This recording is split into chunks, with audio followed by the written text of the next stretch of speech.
Salut le druide, peux-tu nous parler des ratios cours, bénéfices ou ratio PE en toute simplicité?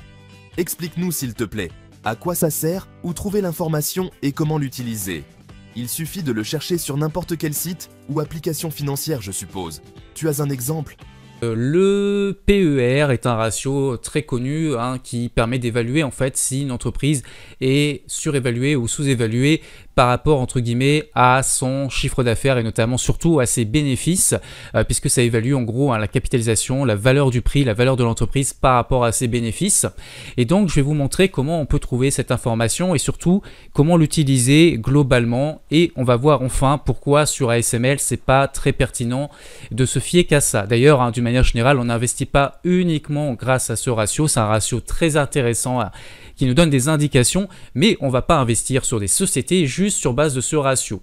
Donc on est parti, on va utiliser morningstar.com pour voir ça ensemble. Donc c'est bien .com, pas .fr, c'est très important. Ensuite vous tapez le nom dans la barre de recherche ASML et vous trouvez la place de marché. Donc moi, en tant que druide, je l'ai prise sur le marché européen en euros, dans ma devise de référence, et non sur le marché américain en dollars. Ensuite, on va aller sur Valuation. Ça va nous donner des évaluations et donc on va pouvoir voir ici qu'on a le fameux Price Earnings, on a également le Price to Cash Flow et Price to Book. Bon voilà, j'utilise moins, mais le Price to Cash Flow est intéressant, Price Earnings aussi, donc ça nous permet de voir les deux ratios de valorisation qui sont assez connus. Ce qui est bien, c'est qu'en faisant défiler vers la droite, vous avez ici toutes les années, mais vous avez surtout la moyenne sur 5 ans. Donc on voit ici, ce qui va nous intéresser, c'est le PE ratio, le Price Earnings.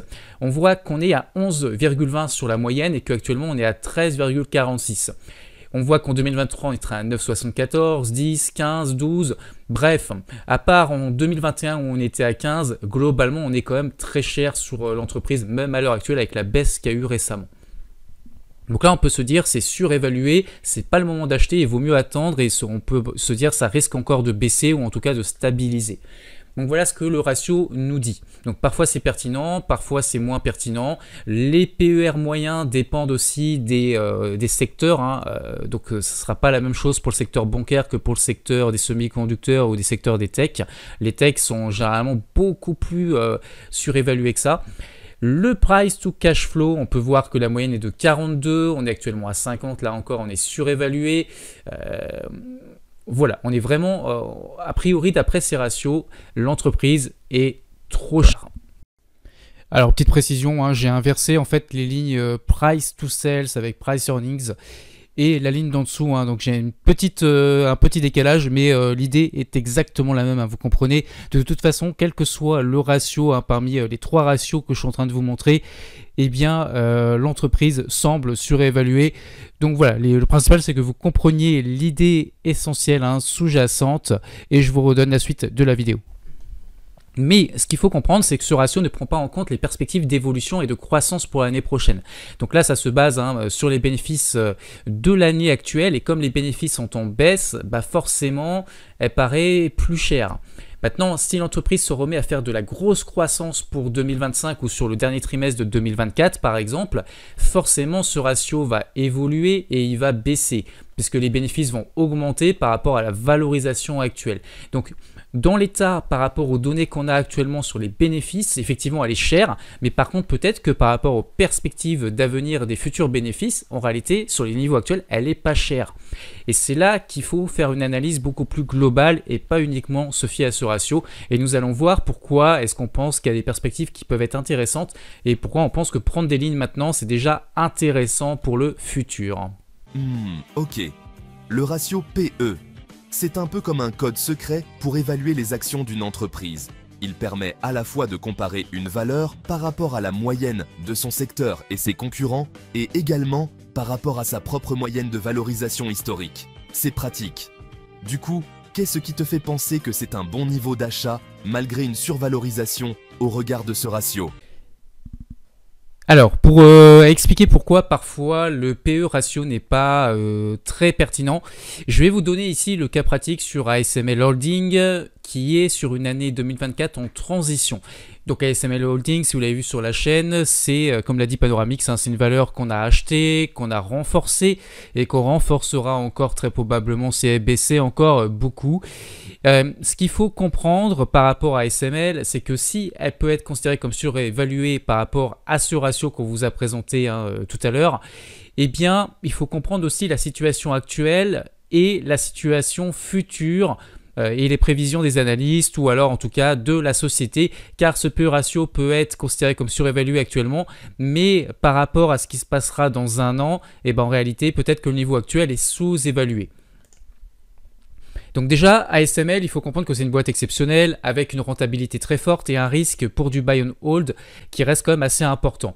Donc l'un des problèmes majeurs de la boîte, c'est qu'elle a des concurrents sérieux qui sont situés en Chine et par ailleurs un partenaire à Taïwan, parce qu'ils avaient racheté une entreprise à Taïwan qui fait partie donc de leur prestation de service. Et donc il faudrait surveiller la situation de Taïwan par rapport à la Chine, puisqu'on sait que la Chine, certains ont peur qu'ils envahissent Taïwan ou ce genre de choses. Bon, en tout cas voilà, c'est quelque chose qui est à surveiller par rapport à ça. L'autre problème majeur qu'on voit, c'est que la boîte a des clients relativement peu diversifiés. En gros, elle tire son chiffre d'affaires d'entreprises en particulier et une activité donc assez centrée. Les revenus sont quand même très importants. C'est une boîte qui est très rentable, qui a de très bons fondamentaux en fait, si on fait des analyses financières, mais qui reste sensible à la conjoncture, c'est-à-dire que les choses en gros pourraient se gâter et changer dans le futur. Donc c'est pour ça que l'avoir en tout cas sur une grosse ligne pour du très long terme, c'est pas l'objectif du Druid. Il faudra surveiller du coup l'évolution du yen qui pourrait qui pourrait devenir plus compétitif pour les entreprises chinoises qui sont concurrentes. Et donc pourquoi ASML a baissé entre juillet et septembre 2024? Donc je peux vous mettre un petit graphique là pour vous montrer un petit peu la baisse au moment où on a renforcé. Donc c'est sur les niveaux actuels, on a renforcé, on avait acheté plus haut à la base pour une première ligne. Donc en fait il y a plusieurs raisons, donc là je vous en ai mise 5, c'est une année de transition pour ASML qui considère que 2024, les réalisations financières devraient être stables, mais avec une reprise beaucoup plus importante pour 2025. Le ralentissement macroéconomique de manière générale sur le secteur notamment des semi-conducteurs, il y a eu un ralentissement des commandes d'outils par les fondateurs en raison du contexte macro qui est difficile. Les prévisions sont également prudentes. Pour le troisième trimestre 2024, ASML prévoit des revenus entre 6,7 et 7,3 milliards d'euros, ce qui est inférieur aux attentes qu'avaient estimées les analystes qui tablaient sur 7,5 milliards. Donc c'est aussi pour ça que la valeur baisse par rapport à ce qui était prévu. Il y a des tensions géopolitiques, les potentielles nouvelles restrictions américaines envers la Chine qui pourraient affecter aussi les ventes d'ASML, puisque ASML vend aussi en Chine et puis surtout, on en a parlé tout à l'heure, à une entreprise qu'elle a rachetée à Taïwan, notamment pour ses technologies avancées des semi-conducteurs. Et enfin, le cinquième point, le cycle d'investissement. Certains clients majeurs comme TSMC prévoient des dépenses d'investissement plus modérées et stables pour 2024, ce qui impacte forcément les commandes, la demande pour les équipements que fournit ASML Holding. Donc la stratégie du Druid, pour vous résumer un petit peu tout ça, on ne l'a pas prise, nous, au regard de ces éléments pour rester des années dans le portefeuille du Druid, mais plutôt pour jouer un rebond technique. En gros, jouer une plus-value, plus à court, moyen terme. Ça va dépendre si on continue de baisser ou si ça rebondit là dans les prochaines semaines. Et on concrétisera la plus-value. Donc au moment où vous verrez cette vidéo, la plus-value ne sera pas, à mon avis, encore concrétisée. Donc ce qui est bien pour vous, c'est que vous pourrez suivre sur la chaîne le débouclage de la position si on la déboucle, bien entendu. Nous profitons de la baisse importante récente en misant sur une reprise d'activité pour ce quatrième trimestre et surtout pour l'année 2025. Vous voyez ici, c'est ce que délivre un petit peu l'entreprise. Ils ont déclaré que malgré ces facteurs de baisse à court terme, ASML maintient sa prévision des ventes stables en valeur pour l'ensemble de 2024 et surtout impliquant un fort quatrième trimestre, donc le trimestre actuel qui commence. L'entreprise s'attend également à une reprise de la croissance pour 2025, ça c'est une excellente nouvelle pour notre prise de position, avec des prévisions de chiffre d'affaires entre 30 et 40 milliards d'euros, et ça veut dire que ça repartira vraiment sur une forte croissance potentiellement sur 2025.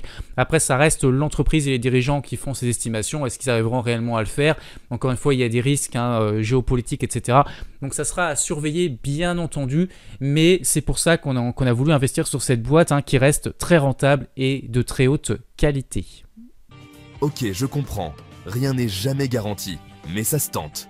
J'espère que tu nous parleras de l'évolution de ta position en toute transparence.